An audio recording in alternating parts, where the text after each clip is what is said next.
पिछले वीडियो में हम लोग पीएच का वैल्यू सीख चुके थे। पदार्थ का पीएच का वैल्यू कितना कितना होता है हमने जाना था। अब देखिए पीएच जो है वो क्या बताता है, इंटेंसिटी बताता है। एसिड बेस और साल्ट का जो आपको सॉरी एसिड और बेस का नेचर का जो है इंटेंसिटी, उसकी तीव्रता उसको बताता है।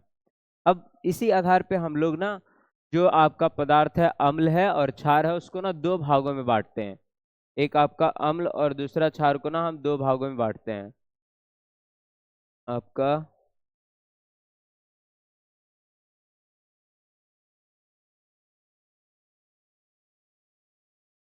अम्ल और क्षार को दो भागों में बांटते हैं।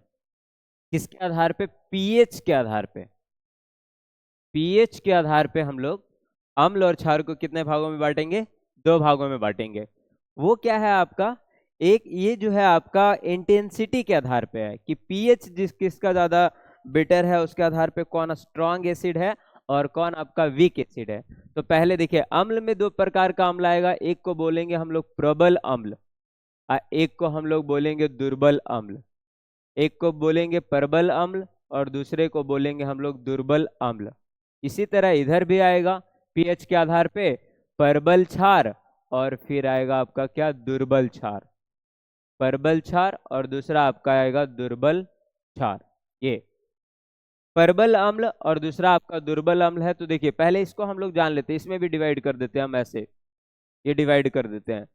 अम्ल में हम लोग प्रबल अम्ल में जानेंगे। प्रबल अम्ल वो होगा जो क्या है H प्लस आयन ज्यादा देगा, जो जल में घुलने के बाद वैसा एसिड जो H प्लस आयन ज्यादा दे या ज्यादा उत्पन्न करे H प्लस आयन जलीय घोल में, तो वैसे वाले को बोलते हैं हम लोग प्रबल अम्ल। प्रबल अम्ल का डिफिनेशन क्या होगा? वैसा अम्ल, वैसा अम्ल जो जलीय विलयन में, जो जलीय विलयन में H प्लस आयन की ज्यादा मात्रा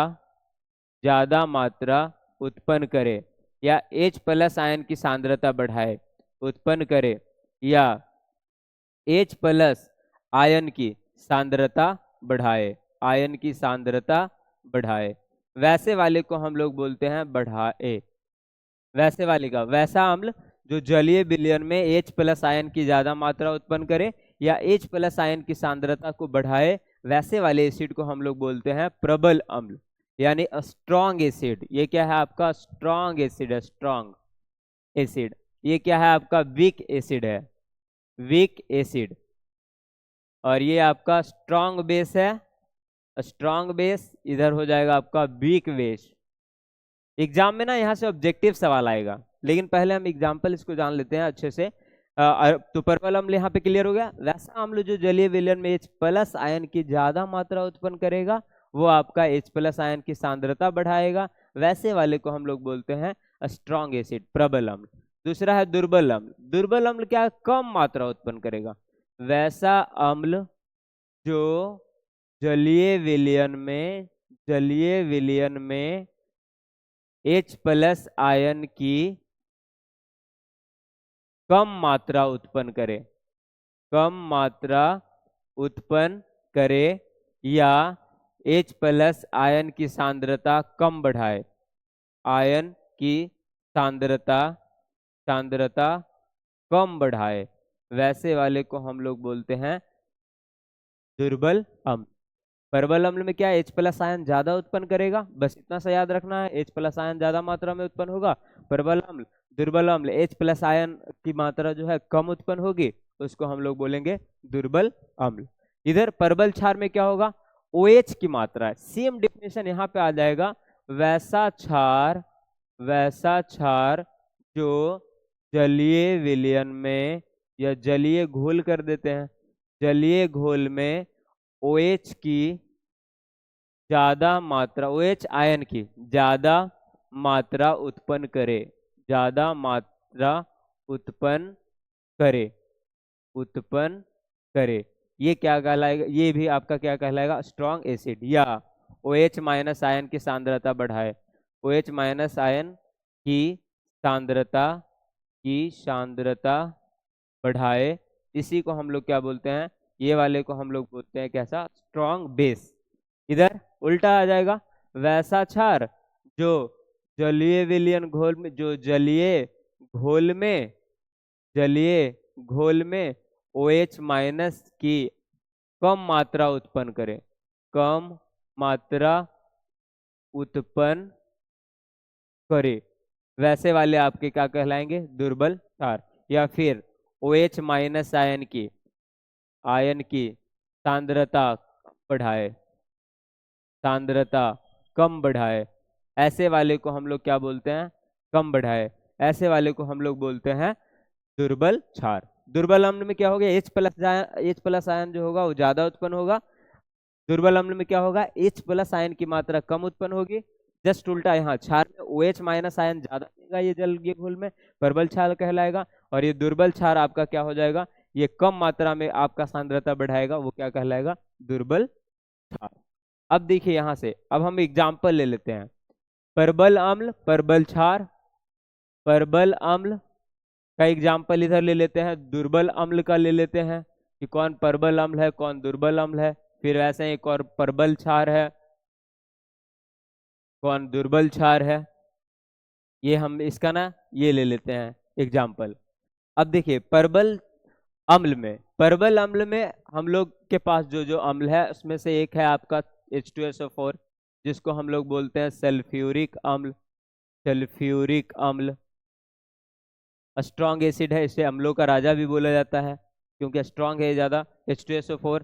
उसी तरह आपका HCl, HNO3 नाइट्रिक एसिड, फिर इसके बाद हो जाता है HBr, HI, इसको बोलते हैं हाइड्रोजन आयोडाइड, ये आपका हाइड्रोजन ब्रोमाइड, ये नाइट्रिक अम्ल है, हाइड्रोक्लोरिक अम्ल है, इन लोग का नाम आप जानते हैं, हाइड्रोक्लोरिक अम्ल है ये आपका, ये नाइट्रिक अम्ल है, नाइट्रिक अम्ल, ये आपका हाइड्रोजन ब्रोमाइड बोलते हैं इसको हम लोग, इसको बोलते हैं hydrogen iodide, hydrogen hydrogen bromide, और इसका नाम जो है आपका हाइड्रोजन आयोडाइड।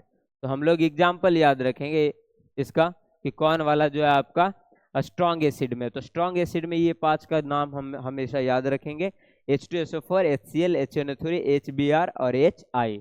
दुर्बल अम्ल में कौन आएगा, दुर्बल अम्ल में जो सबसे पहला दुर्बल अम्ल आता है एसिटिक एसिड होता है, CH3COOH, इसको बोलते हैं हम लोग एसिटिक एसिड, एसिटिक एसिड, ये है आपका CH3COOH एसिटिक एसिड।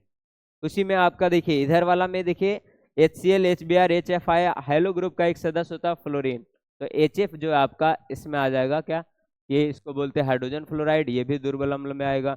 उसी तरह आपका H2CO3, इसको हम लोग सॉफ्ट ड्रिंक या फिर कार्बोनिक अम्ल बोलते हैं, कार्बोनिक अम्ल, इसका एग्जाम ना इसका उपयोग ना सॉफ्ट ड्रिंक या ये जो हम लोग पीते हैं आपका कोक पेप्सी वगैरह, इसमें इसका इस्तेमाल किया जाता है, कोक पेप्सी ये सब जो आपका उसमें इसका इस्तेमाल किया जाता है H2CO3 का, ये तो ये आपका ये हो जाएगा। इसी तरह H3PO4 फास्फोरिक एसिड, इसका भी इस्तेमाल कहाँ कहाँ किया जाता है, खाद बनाने में, खाद जो आपका जो उर्वरक वाला है वो वाला खाद बनाने में इसका इस्तेमाल किया जाता है, उर्वरक वाला खाद वाला।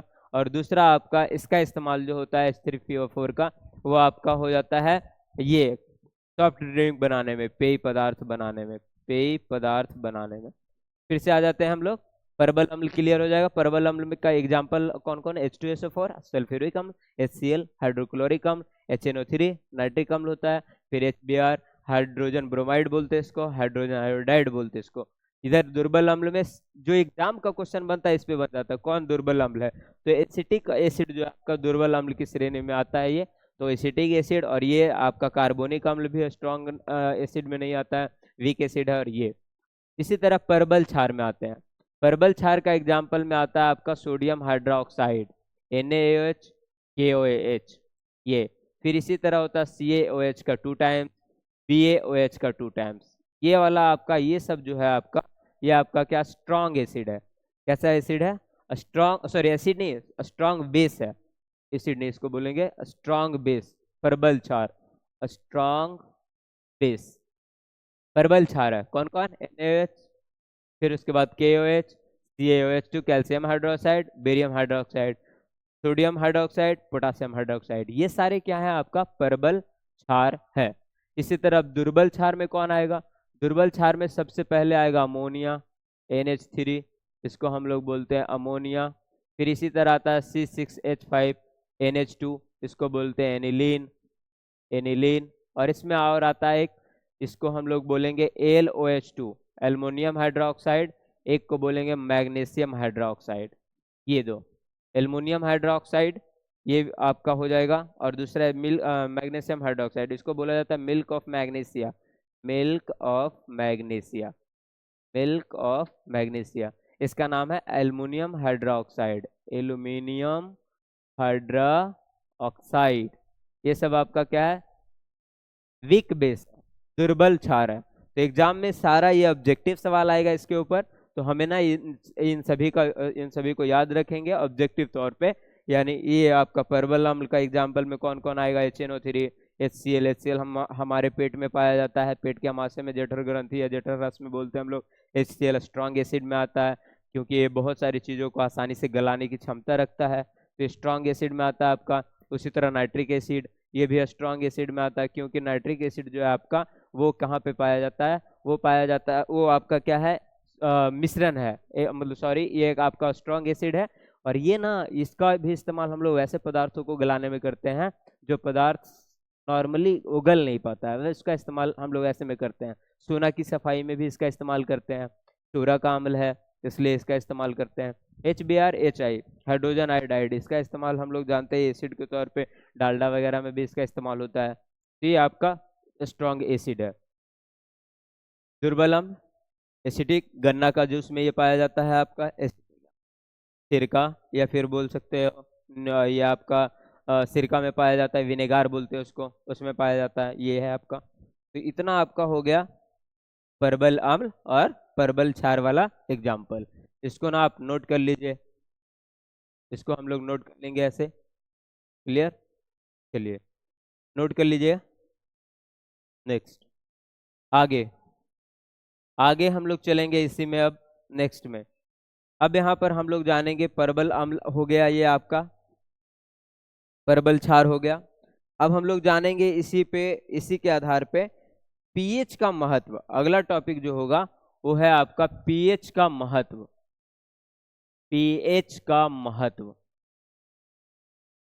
यानी अब अगला टॉपिक है कि पीएच से तो हम डिवाइड कर दिए अम्ल क्षारकों को, पीएच के आधार पे परबल अम्ल, परबल क्षार होता है, परबल दुर्बल अम्ल और दुर्बल क्षार हो जाता है उसमें।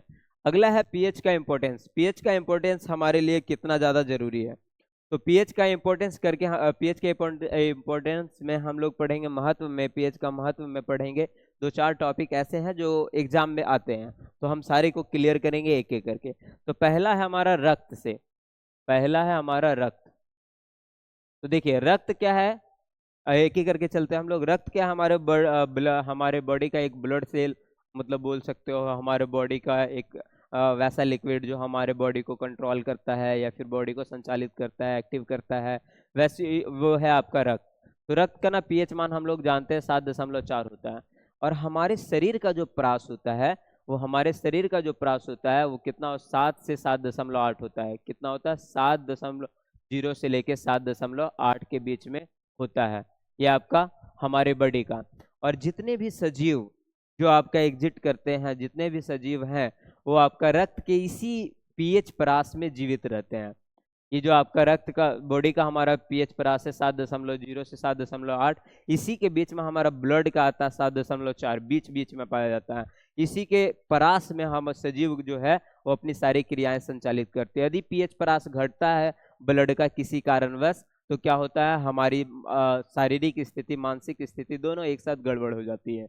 किसके कारण? रक्त के कारण। यानी रक्त का पीएच परास घट जाएगा तो ये यहाँ पर हम लोग ऐसे ब्लड वाले में लिख देते हैं, रक्त का पीएच परास, रक्त का पीएच परास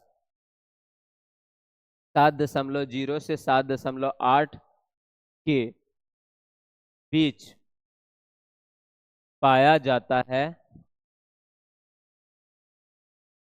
जो शरीर के पीएच परास का बीच या माध्यमान है, बीच या माध्यमान है, माध्यमान है। सारे सजीव रक्त के इसी रक्त के इसी पीएच परास में सक्रिय या जीवित रहते हैं, या जीवित रहते हैं। ये आपका या जीवित रहते हैं, जीवित में इधर से हो जाएगा आपका ये वाला हिस्सा, जीवित रहते हैं। रक्त क्या है? रक्त में अभी बताया कि ब्लड जो है हमारा शरीर का पीएच पर 7.0 से 7.8 के बीच में होता है। तो ये आपका क्या है, हमारा ब्लड का जो पीएच वैल्यू है 7.4 है। कितना है? 7.4 है।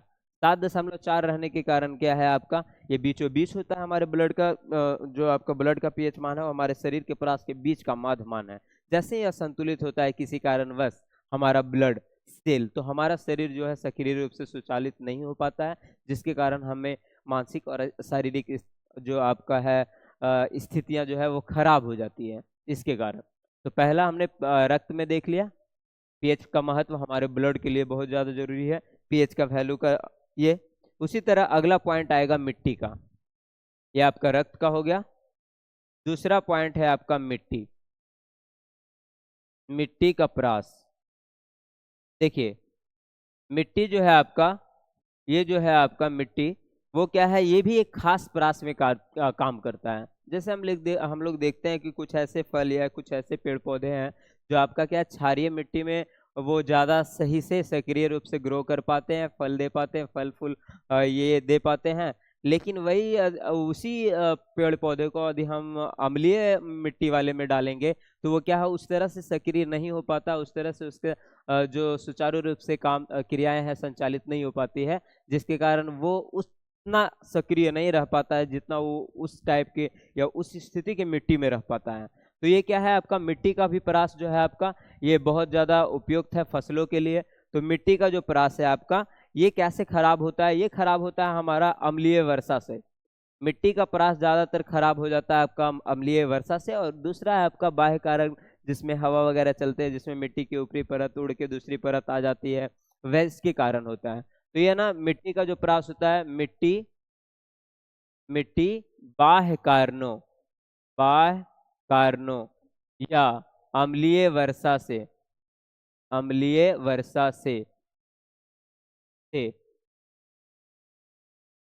परास में मिट्टी के परास में अनियमितता उत्पन्न होती है, अनियमितता उत्पन्न होती है, उत्पन्न होती है, जिसके कारण मिट्टी या तो अम्लीय या तो क्षारीय हो जाता है, जिसके कारण मिट्टी अम्लीय या तो क्षारीय हो जाता है, अम्लीय या तो क्षारीय हो जाता है। ये आपका क्या है, मिट्टी जो है ज्यादातर वर्षा के कारण, देखिए अम्लीय वर्षा जो होता है, अम्लीय वर्षा हम लोग जानेंगे आगे, इसके बाद लाते हैं उसको। अम्लीय वर्षा क्या है, पीएच मान जिसका, वैसा वर्षा जिसका पीएच मान आपका 5.6 से घट जाए। वो क्या होता है, जैसे वो पानी नीचे जाता है, वो नदी के जरिए या ये तालाब के जरिए या फिर नाले या फिर नहर के जरिए, कैसे भी वो पानी आपके फसल वाले एरिया में पहुंचते हैं, जहां पर क्या होता है मिट्टी सॉइल होती है, और सॉइल का जो है पीएच वैल्यू को क्या कर देता है, अनियमित कर देता है। यदि उस मिट्टी में ज़्यादा वर्षा जल में अम्ल की मात्रा ज़्यादा रहेगा तो उस मिट्टी को अम्लीय बना देता है, जिसके कारण उसकी उर्वरक क्षमता थोड़ी सी खत्म हो जाती है, फिर बोल सकते हैं कम हो जाती है, जिसके कारण हम लोग ना उसका फिर क्या निवारण करते हैं, यदि अम्लीय ज़्यादा हो जाता है तो उसके जगह उस मिट्टी को अम्लीय ज़्यादा होने पर क्षार डालते हैं, उसमें क्षार डाल के उसको हम लोग क्या करते हैं, ये कर देते हैं, उस मिट्टी को फिर से उदासीन कर लेते हैं कि अम्लीय जो है आपका वो ना कम जाएगा, और ये क्या हो जाए, उदासीन का मतलब क्या हुआ, ना तो अम्लीय है वो मिट्टी और ना ही क्षारीय है, ऐसा हो जाता है। तो आपका यह क्षारीय हो जाता है किसके कारण, यहाँ बता दें, मिट्टी बाह्य कारणों या अम्लीय वर्षा से मिट्टी के परास में अनियमितता उत्पन्न होती है, जिसके कारण मिट्टी अम्लीय या क्षारीय हो जाता है। अब देखिए मिट्टी अम्लीय या क्षारीय जब हो जाएगा, तो मिट्टी अम्लीय जब हो जाता है तो उसमें हम लोग इस्तेमाल किया करते हैं, अम्लीय होने पर होने पर चाक, ये जो आपका चूना पत्थर है उसका इस्तेमाल हम लोग करते हैं। चूना पत्थर क्या है आपका, ये आपका ना क्षारीय पदार्थ है, और वो हम जब जैसे ही अम्ल में मिलाते हैं, तो पहले हम लोग रिएक्शन पढ़ चुके हैं कि क्षार पदार्थ अम्ल के साथ रिएक्शन करके क्या बनाता है, लवण और जल बनाता है। तो यहाँ पर अम्लीय जो है आपका होने पर चाक या चूना पत्थर का उपयोग करते हैं। ये किस लिए करते हैं हम लोग, मिट्टी का परास को संतुलित करने के लिए इसका निदान करते हैं। मिट्टी अम्लीय होने पर चाक चूना पत्थर का उपयोग किया जाता है। ये आपका मिट्टी का परास का है इतना। तो मिट्टी वाला में हो गया क्लियर। मिट्टी में हम लोग याद रखेंगे, मिट्टी जो है आपका बाह्य कारणों या वर्षीय अम्लीय वर्षा के कारण क्या हो जाता है, उसका ना उर्वरक क्षमता नष्ट हो जाती है, जिसके कारण फसल जो है वो सही ढंग से नहीं हो पाता है। और इस फसल सही ढंग से नहीं होने के कारण फिर वो क्या हो जाता है आपका, उस मिट्टी को हम लोग उपजाऊ बनाने के लिए अम्लीय वाले को हम लोग क्षारीय पदार्थ मिला देते हैं। तो मिट्टी का जो आपका पीएच परास है वो बैलेंस हो जाता है, जिससे आसानी से उसमें हम लोग फसल उपजा सकते हैं, वैसा है। तो मिट्टी अम्लीय होने पर आपका हो जाता है इतना। अगला है वर्षा जल। वर्षा जल का अम्लीय होना, ये देखिए वर्षा जल का पीएच परास हम लोग जानते हैं 5.6 है, वर्षा जल का अम्लीय होना। अगला पॉइंट है, स्टार लगा देते हैं इस पे, तीसरा वाला हो गया ये। वो दूसरा हम लोग पढ़ रहे थे, ये तीसरा वाला है। वर्षा जल का अम्लीय होना। वर्षा जल का अम्लीय होने के कारण दो तीन वैसे नुकसान हो जाते हैं हमें। पहला नुकसान हो जाता है फसल का। फसल वाला नुकसान हमें ज्यादा हो जाता है, क्योंकि ये वर्षा अम्लीय जल, वर्षा जल होता, वर्षा जल अम्लीय कैसे हो जाता है पहले इसको भी जान लेते हैं। वर्षा जल का सामान्य पीएच कितना, 5.6 है। कितना है, 5.6। जैसे ही आपका पानी का पीएच वैल्यू 5.6 से नीचे आना शुरू होता है, वो किसके कारण होता है, वो बाह्य पदार्थ आपका इसमें मिल जाने के कारण हो जाता है। वर्षा जल के अंतर्गत सल्फर डाइऑक्साइड, नाइट्रोजन का ऑक्साइड, नाइट्रोजन के ऑक्साइड, ये सब ना आपस में जब मिलते हैं तो क्या हो जाता है आपका, वर्षा जल का पीएच मान घट जाता है, और इस वाले वर्षा को हम लोग बोलते हैं अम्लीय वर्षा। अम्लीय वर्षा के कारण क्या हो जाता है आपका, पहला तो आपका क्या होगा, ये वर्षा आपका नदी तालाब के जरिए, नदी तालाब के जरिए फसल तक पहुंचता है, फसल तक पहुंचता है, पहुंचता है, एवं फसल को क्या करता है, एवं फसल को नष्ट कर देता है, को नष्ट करता है। यदि ज्यादा अम्लीय हो तब, ऐसे नॉर्मल अम्लीय में उतना नष्ट नहीं होगा, यदि ज्यादा अम्लीय हो तब, अम्लीय हो तब। ये आपका वर्षा जल का अम्लीय होना। वर्षा जल जैसे ही आपका क्या होता है 5.6 से घटेगा, तो आपका क्या हो जाएगा, 5.6 से जैसे ही घटता है तो ये आपका क्या हो जाता है, अम्लीय वर्षा होना शुरू हो जाता है। अम्लीय वर्षा होने के कारण क्या हो जाता है, अम्लीय वर्षा होने का कारक कौन कौन हो जाएगा आपका, सल्फर डाइऑक्साइड और साथ में आपका नाइट्रोजन का ऑक्साइड। देखिए इसी तरह फसल को नष्ट करता है। वैसे ही क्या होता है, ये आपका जो है अम्लीय वर्षा ना, जो चमकदार बिल्डिंग्स होते हैं, जो संगमरमर वाली बिल्डिंग्स होते हैं, उसको भी, उसका रंग को भी ये क्या करता है, रंगहीन करता है, यानी उसके कलर को फीका करता है, लाइट कर देता है। तो ये जो ऐसे इसमें आपका आता है ताजमहल के रंग का फीका होना। ताजमहल के रंग जो है, रंग का फीका होना, वो भी क्या इसका ये है आपका एसिड रेन का इफेक्ट है। एसिड रेन में आपका क्या है, वो इफेक्ट है। एसिड रेन में हम लोग पहले भी जान चुके हैं कि सल्फर डाइऑक्साइड और नाइट्रोजन का ऑक्साइड ना सम्मिलित रूप से ज्यादा रहता है, जिसके कारण वर्षा जल का पीएच मान को घटा देता है, जिसके कारण अम्लीय वर्षा उत्पन्न होती है। तो चमकदार बिल्डिंग का जो होता है ना, वो दूसरा इसका पॉइंट जो हो जाएगा हानि में। अम्लीय वर्षा के हानि में क्या क्या होगा, फसल को नष्ट करता है, और दूसरा ताजमहल के रंग को फीका कर देता है। ताजमहल का ही नहीं, वैसे सारे बिल्डिंग का हम लोग बोल सकते हैं।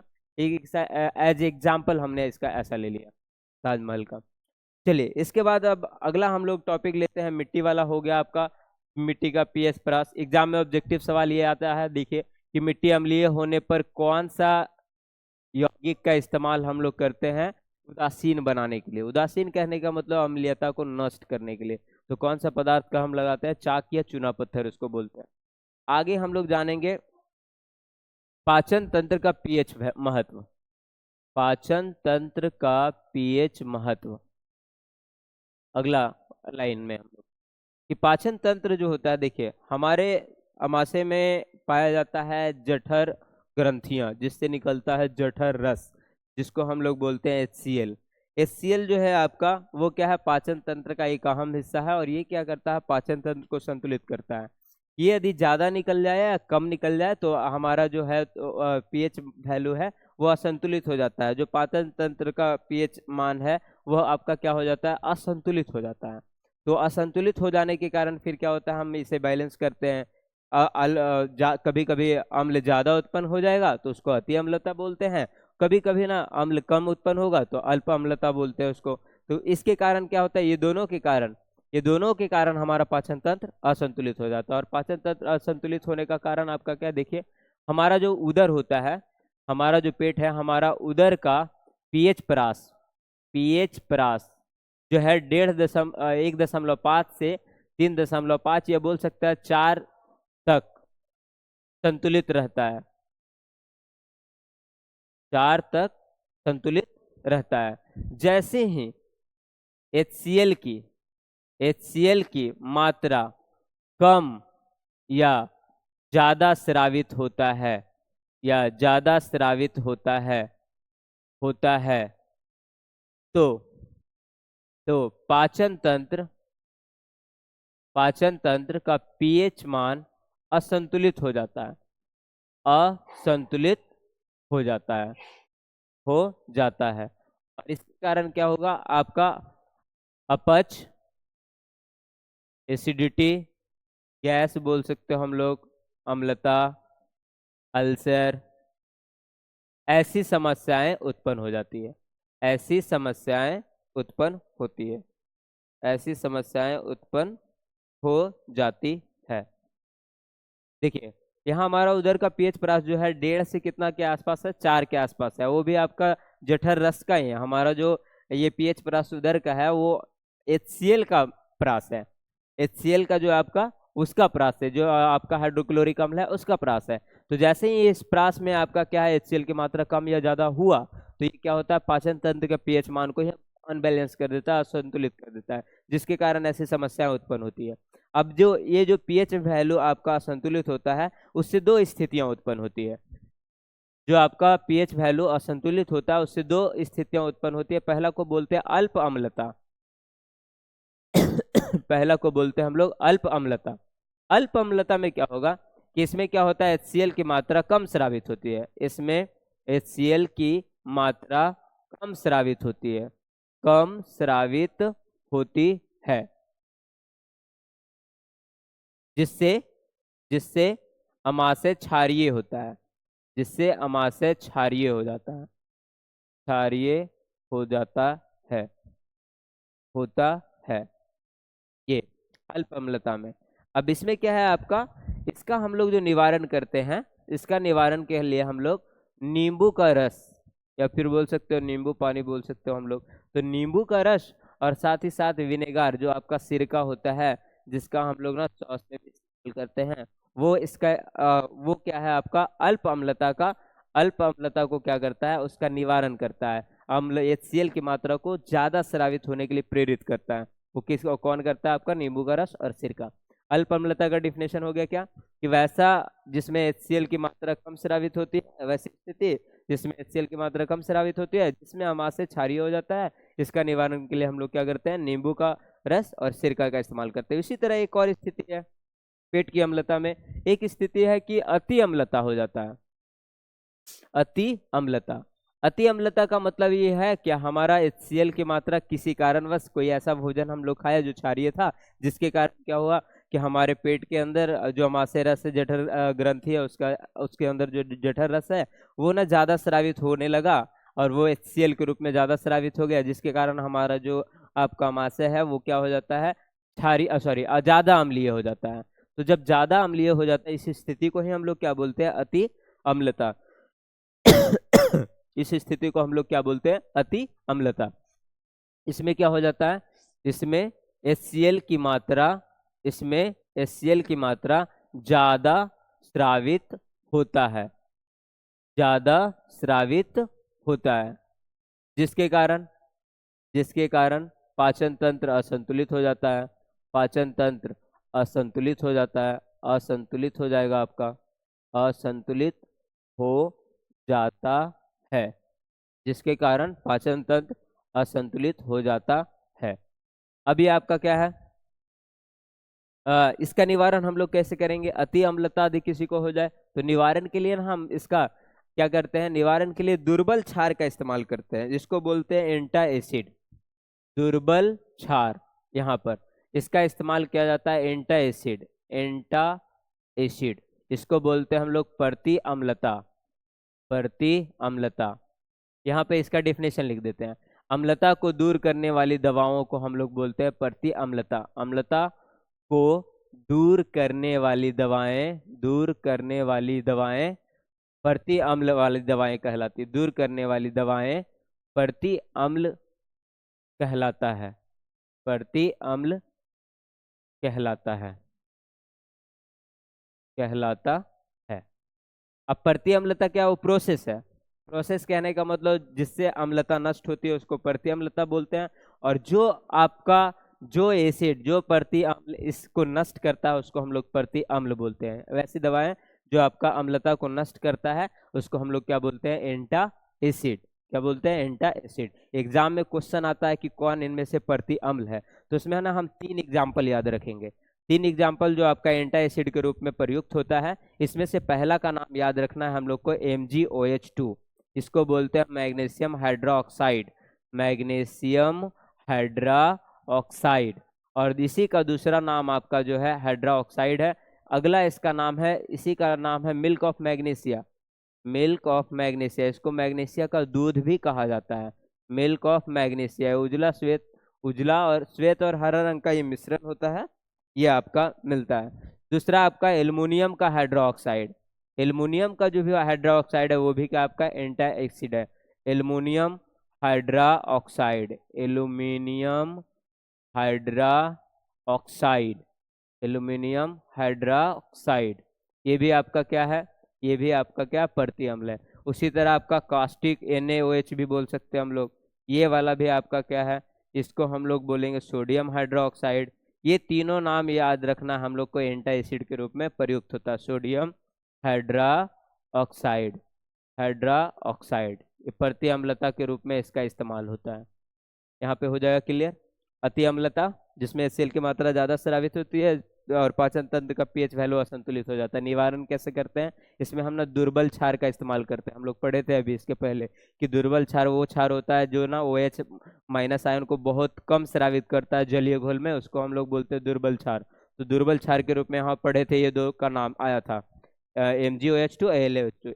आपका एक आपका क्या है, ये प्रबल क्षार है। NaOH क्या है आपका प्रबल क्षार है, लेकिन इसका ना प्रबलता को कम करके इसका इस्तेमाल हम लोग एंटी एसिड के रूप में करते हैं, प्रति अम्ल के रूप में करते हैं। ये आपका एंटी एसिड के रूप में किया जाता है इसका इस्तेमाल। तो ये हो गया आपका अति अम्लता वाला पार्ट, खत्म हो गया अम्लता अम्ल का संतुलन वाला पार्ट। अब आगे हम लोग आगे चलेंगे, इसको इसको आप लोग नोट कर लीजिएगा आसानी से। ये आपका इसको उतार लीजिएगा, जैसे जैसे पॉइंट लिखा गया बोर्ड पे वैसे वैसे ही आप उतार लीजिएगा। नेक्स्ट आगे आपका है, अगला है वो है आपका दंत क्षय। पीएच के कारण क्या होता है आपका, दंत क्षय होता है। पीएच के कारण क्या होता है, दंत क्षय। दंत क्षय क्यों होता है, जब हमारा मुंह का जो प्रावस होता है 5.5 से कम हो जाता है तब दंत क्षय होने की स्थिति शुरू हो जाती है। 5.5 से जैसे ही कम हो जाता है तब क्या हो जाता है आपका, दंत क्षय होने की स्थिति शुरू हो जाती है। अब दंत क्षय होता कैसे है, दंत क्षय होने का दो ही कंडीशन है। एक तो आप हम लोग जो जल पीते हैं तो उसमें उपस्थित बैक्टीरिया जो हमारे दांतों की इनामेल पे जाकर क्या हो जाता है, वो ना फंसे हुए जो खाद्य पदार्थ है जो हम लोग खाते हैं, जो भी मीठा युक्त या फिर कोई और खाद्य पदार्थ खाते हैं, तो ना क्या करता है वहां पे जाके दांतों के इनामेल वाले हिस्से पे जाके वो क्या करता है, बैक्टीरिया उत्पन्न करता है, जीवाणु उत्पन्न करता है, उस भोजन का निम्नीकरण करता है। और निम्नीकरण करने के दौरान ही एसिड उत्पन्न कर देता है। अब एसिड क्या करता है, वो एसिड जो उत्पन्न हुआ है वो क्या करता है, दांतों का क्षरण कर देता है। इसी से क्या हो जाता है आपका, दंत क्षय होना शुरू हो जाता है। तो दंत क्षय का हम लोग जब लिखेंगे तो क्या लिखेंगे, ये क्या किस कारण से होता है, दो कारणों से। पहला आपका क्या हो जाता है, दूषित जल पीने से, जल का पीएच, जल में उपस्थित बैक्टीरिया के कारण, जल में उपस्थित बैक्टीरिया बैक्टीरिया के कारण, जल में उपस्थित बैक्टीरिया के कारण ये दांतों के इनामेल, दांतों का इनामेल। अब यहाँ ध्यान रखेंगे, दांतों का जो इनामेल होता है ना, सबसे मजबूत हिस्सा बोला जाता है इसको। ये जो आपका बना होता है, ये बना जो होता है कैल्शियम फॉस्फेट से, कैल्शियम फॉस्फेट का, CaPO4 फॉस्फेट का। यहाँ पे 3 लगा देंगे, यहाँ पे 2 लगा देंगे, ये हो जाएगा आपका कैल्शियम फॉस्फेट। अब देखिए, फॉस्फेट यहाँ पे हो गया आपका दांतों का इनामेल, लिखे। पर जल में उपस्थित बैक्टीरिया के कारण ये दांतों का इनामेल पर अम्ल उत्पन्न करता है, अम्ल उत्पन्न करता है। और इसके कारण क्या हो जाता है, इसके कारण दांत का पीएच मान, दांत का पीएच मान घट जाता है, और दंत क्षय होता है, और दंत क्षय होता है। दूसरा कारण भी इसका है खाद्य पदार्थ के जमाव, दांतों में खाने पर, दांतों में खाने पर जमे खाद्य पदार्थ पर जीवाणु उपस्थित हो जाता है, जीवाणु उपस्थित हो जाता है, एवं भोजन को निम्नीकृत करते हुए अम्ल उत्पन्न करता है, अम्ल उत्पन्न करता है, अम्ल उत्पन्न करता है, जिससे दंत क्षय होता है, जिससे दंत क्षय होता है, दंत क्षय होता है। ये पॉइंट है। दंत क्षय का 2 कारण, जल में उपस्थित बैक्टीरिया के कारण ये दांतों का इनामेल के ऊपर अम्ल उत्पन्न करता है, कौन, बैक्टीरिया, जिसके कारण क्या हो जाता है, दंत का पीएच मान घट जाता है। दांत का पीएच मान कितना घटेगा, 5.5 से नीचे आएगा। तो जैसे ही नीचे आता है तो ये क्या हो जाता है, आपका दंत क्षय होना शुरू हो जाता है। दूसरा कारण क्या होगा, जब भी हम लोग कुछ खाते हैं ऐसा मीठा पदार्थ या फिर कुछ भी खाद्य पदार्थ खाते हैं, उसका कुछ हिस्सा आदि दांत के ऊपर लगा रहता है, तो क्या होता है, वहां पे बैक्टीरिया आके उस खाद्य पदार्थ को निम्नीकृत करना शुरू करता है। निम्नीकृत करने का मतलब उसको तोड़ता है, तो उस दौरान जीवाणु, उस दौरान एसिड उत्पन्न हो जाता है, और वो एसिड क्या करता है, हमारे दांत के पीएच मान को घटा देता है, और जिसके कारण क्या होता है, दंत क्षय होना शुरू हो जाता है। अब ऐसे ही आपका हो गया दंत क्षय, ये 5 एग्जाम्पल थे इसका। अब एक और एग्जाम्पल बचा हुआ है, कुछ ऐसे जो आपके हैं पौधे, कुछ ऐसे पौधे हैं, इसमें से एक का नाम है नेटल पौधा, नेटल पौधा। नेटल पौधा इसको हम लोग बोलते हैं, मतलब इधर की भाषा में हम लोग मतलब छूने वाला, या फिर बोल सकते हो स्पर्शदंशी बोलते हैं, स्पर्शदंशी पौधा। ये क्या है, इसके स्पर्श में जाने पे हमारे ये क्या होता है, ये पौधों में आपका मेथेनोइक एसिड पाया जाता है, इसको बोलते हैं हम लोग फॉर्मिक अम्ल पाया जाता है, फॉर्मिक अम्ल पाया जाता है। ये क्या करता है, ये पौधा जैसे हम स्पर्श करते हैं, हम अपने से जो आपका ये पौधा की पत्तियों से स्पर्श करते हैं, तो ये क्या होता है, फॉर्मिक एसिड को हमारे शरीर में स्रावित कर देता है। और शरीर में स्रावित कर देने के बाद होता यूं है कि हमारे शरीर का जो पीएच वैल्यू है वो घटना शुरू हो जाता है, जिसके कारण हमें जलन की अनुभूति होती है। तो नेटल एक ऐसा पौधा है आपका, वो आपका क्या करता है, जैसे ही नेटल पौधे के संपर्क में जाने पर, पौधे के संपर्क में जाने पर वह फॉर्मिक अम्ल को स्रावित कर देता है, फॉर्मिक अम्ल को स्रावित करता है, जो हमारे शरीर में, शरीर के पीएच मान को घटा देता है, जिसके कारण जलन की स्थिति उत्पन्न हो जाती है, जिसके कारण जलन की स्थिति उत्पन्न हो जाती है, स्थिति उत्पन्न होती है। हमें ऐसा लगता है जलन की स्थिति उत्पन्न हो जाती है। तो नेटल पौधा, एग्जाम का क्वेश्चन है कि कौन सा स्पर्शदंशी पौधा है, यानी जिसके स्पर्श करने पर हमारे बॉडी में आपका जलन या शरीर में जलन की स्थिति उत्पन्न हो जाती है, स्पर्शदंशी। तो वो पौधा याद रखेंगे, नेटल पौधा है। ये आपका झाड़ियों, कटीले झाड़ियों में उत्पन्न होता है, ये पौधा आपका ये है।